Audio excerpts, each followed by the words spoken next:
सुप्रभात बच्चों। Final class हमारा आज का विषय है नगर निगम। हम शहरी संस्थाओं की बात कर रहे हैं, स्थानीय शहरी संस्थाओं की, जिसमें से हमने अपनी पहली वीडियो में दो संस्थाएं नगर पालिका और नगर समिति के बारे में बात की।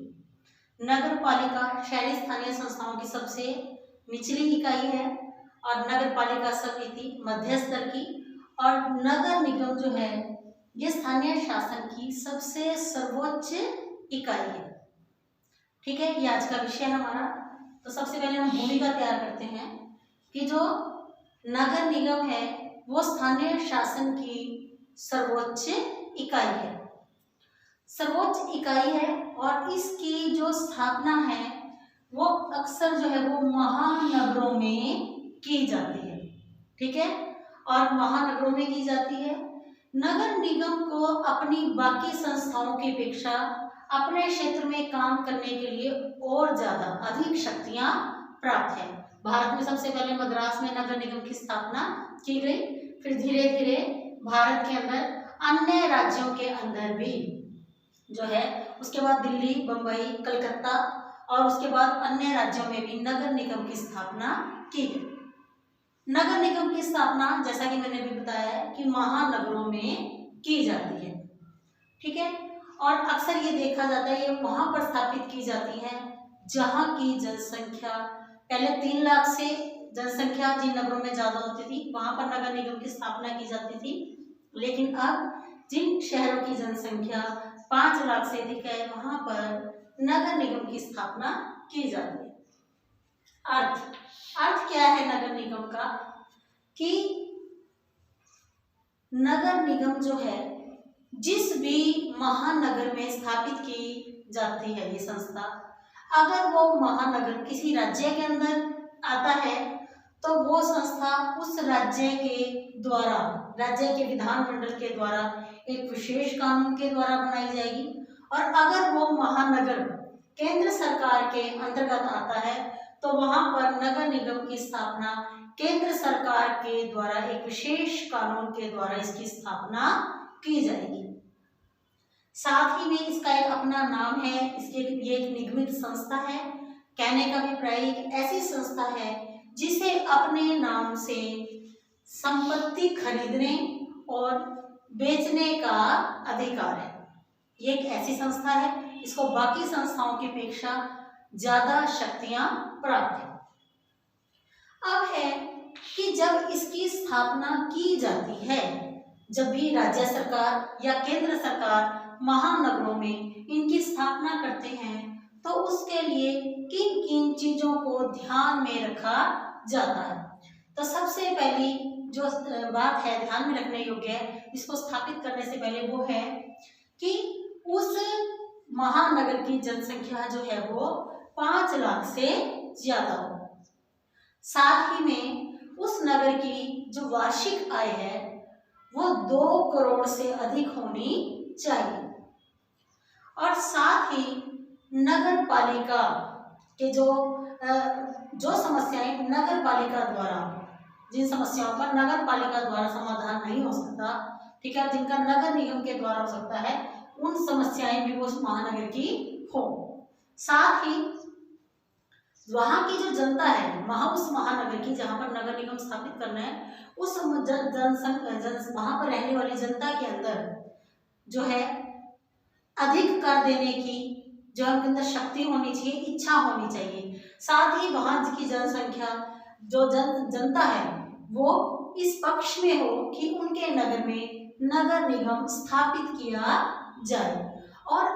और भी एक शर्त है, वो क्या है कि उस नगर के अंदर इतनी जगह हो, इतना अधिक पैसा हो कि वहां पर भविष्य में आने वाली भावी विकास की संभावनाएं हों, वहां पर और ज्यादा विकास हो सके। ये हो गया स्थापना। अब है कि स्थानीय शासन, ये जो नगर निगम है इसकी रचना कैसे की जाती है। स्थापना करने के लिए शर्तें बताइए आपको। लेकिन रचना कैसे की जाती है?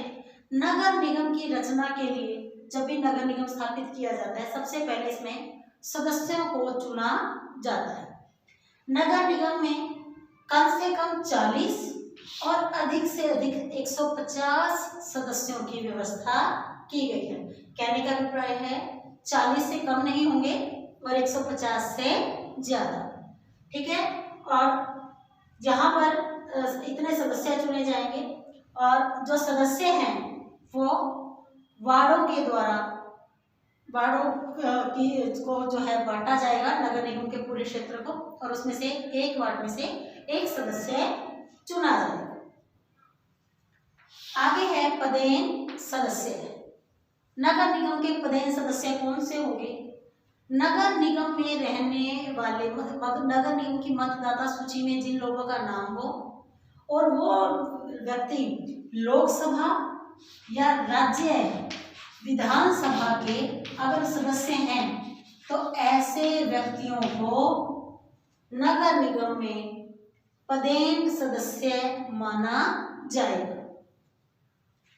अब है नगर निगम के जो ये सदस्य हैं, इनको जो है चुना कैसे जाएगा? जो नगर निगम के सदस्य हैं उनको कैसा चुना जाएगा, पहले ये किया। नगर निगम के पूरे क्षेत्र को वार्डों में बांटा जाएगा। वार्डों की जनसंख्या लगभग एक समान होगी। हमने अपनी पिछली वीडियो में जो नगर पालिका नगर परिषद का पढ़ा था, काफी हद तक ये जो मैटर है काफी हद तक मिलता है। जनसंख्या का फर्क है इसमें थोड़ा सा, और अधिक शक्तियां और एक विशेष कानून का जिसमें फर्क है, जिसके अंतर्गत इसे इसकी स्थापना की जाती है। सबसे पहले है सदस्य।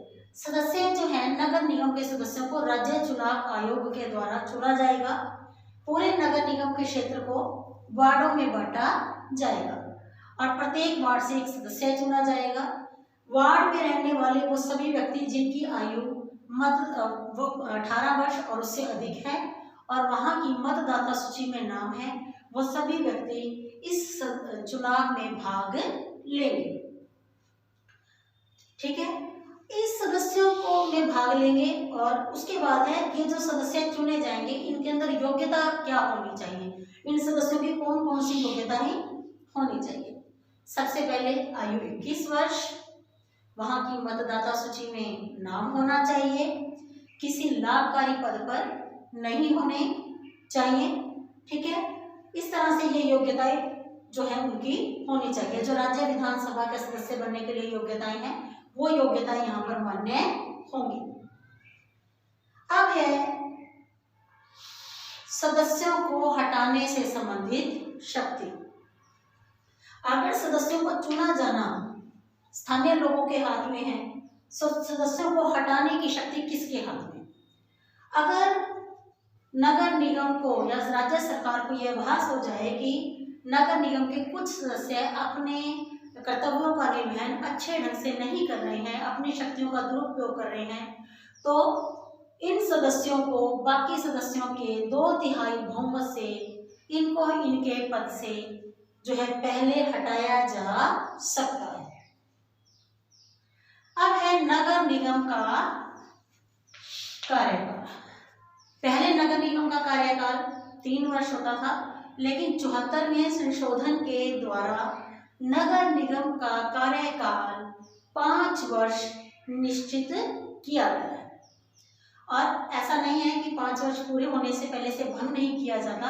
अगर नगर निगम संस्था अपने कर्तव्यों को अच्छे से नहीं निभा रही है तो इस संस्था को 5 वर्ष से पहले भी भंग किया जा सकता है।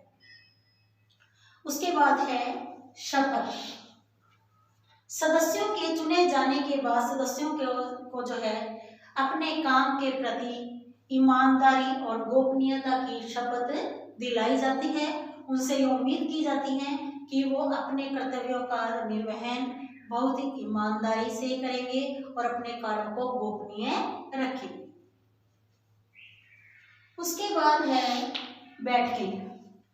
नगर निगम की बैठक 1 महीने में 1 होना अनिवार्य है और आवश्यकता पड़ने पर नगर निगम जब चाहे बैठक जो है बुला सकता है, ठीक है।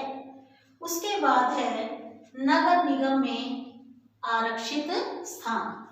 ये पॉइंट हमने नगर पालिका और नगर समिति में भी पढ़े थे कि हमारी ग्रामीण और शहरी स्थानीय संस्थाओं के अंदर जो है सभी जातियों के लिए जो है स्थानों जो है आरक्षित स्थानों में से जो है कुछ सभी जातियों के लिए स्थान आरक्षित किए गए हैं। जितने भी निर्वाचित सदस्यों के स्थान हैं उन्हीं में से इसमें से सबसे पहले है अनुसूचित जातियों अनुसूचित जनजातियों के लिए जो है उनकी जनसंख्या के अनुपात में नगर निगम के जो है सदस्यों के लिए जो है स्थान आरक्षित रखे गए हैं। और 1/3 भाग कुल स्थानों का, ठीक है, सदस्यों की कुल स्थानों का 1/3 भाग महिलाओं के लिए और उन 1/3 महिलाओं में से जो है 1/3 विद्यालयों कह सकते हैं, उन 1/3 महिलाओं में जो है अनुसूचित जातियों की महिलाएं भी शामिल होंगी। पिछड़ी जातियों के लिए भी 2 सीटों का जो है आरक्षण किया गया है। उसके बाद है राजनीतिक अधिकारी। नगर निगम के जो राजनीतिक अधिकारी हैं वो कौन कौन से होते हैं? महापौर, जिसे इंग्लिश में मेयर कहा जाता है, साथ ही महापौर के वरिष्ठ उप महापौर और उप महापौर। जिस प्रकार से नगर पालिका में के निर्वाचित सदस्य अपने में से एक को अध्यक्ष चुनते हैं, ठीक इसी प्रकार नगर निगम के निर्वाचित सदस्य पहली बैठक में अपनों में से ही बहुमत के द्वारा एक व्यक्ति को महापौर यानी कि मेयर, एक को वरिष्ठ उप महापौर और एक को उप महापौर बहुमत से चुनते हैं। ठीक है। और बैठकों की अध्यक्षता अक्सर महापौर के द्वारा की जाती है या मेयर के द्वारा की जाती है। मेयर का कार्यकाल भी 5 वर्ष निश्चित किया गया है। अगर मेयर कहीं नहीं हो सकता किसी बैठक में उपस्थित, तो उसकी जगह वरिष्ठ उप महापौर या फिर उप महापौर बैठकों की अध्यक्षता करते हैं। ठीक है।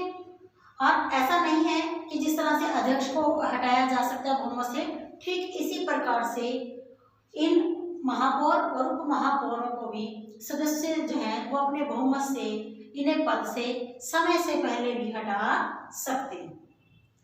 उसके बाद है प्रशासनिक अधिकारी। जिस तरह से नगर पालिका में एक कार्यकारी अधिकारी राज्य सरकार की ओर से नियुक्त किया जाता था, ठीक इसी प्रकार से जो है महानगरों में नगर निगम जैसी संस्था में राज्य सरकार और केंद्र सरकार के द्वारा एक मुख्य प्रशासनिक अधिकारी जो है नियुक्त किया जाता है, जिसे नगर निगम का कमिश्नर कहा जाता है। ये कमिश्नर नगर निगम के दैनिक कार्यों को पूरी तरह से देख रेख करता है। अब है समिति प्रणाली। नगर निगम अपनी बाकी शहरी संस्थाओं की अपेक्षा बहुत बड़ी संस्था है, इसलिए इस नगर निगम का शासन को सुचारू रूप से चलाने के लिए केंद्र सरकार और राज्य सरकार के द्वारा इनके अंदर जो है कुछ समितियों का निर्माण किया जाता है। ये समितियां संवैधानिक भी हो सकती हैं, असंवैधानिक भी हो सकती हैं, ऐच्छिक भी हो सकती हैं, अनिवार्य भी हो सकती हैं, औपचारिक भी हो सकती हैं, अनौपचारिक भी हो सकती हैं, कार्यकारी भी हो सकती हैं और परामर्शीय भी हो सकती हैं। जैसा जिस समिति का नाम है वो समिति उससे संबंधित कार्य नगर निगम के लिए करती है।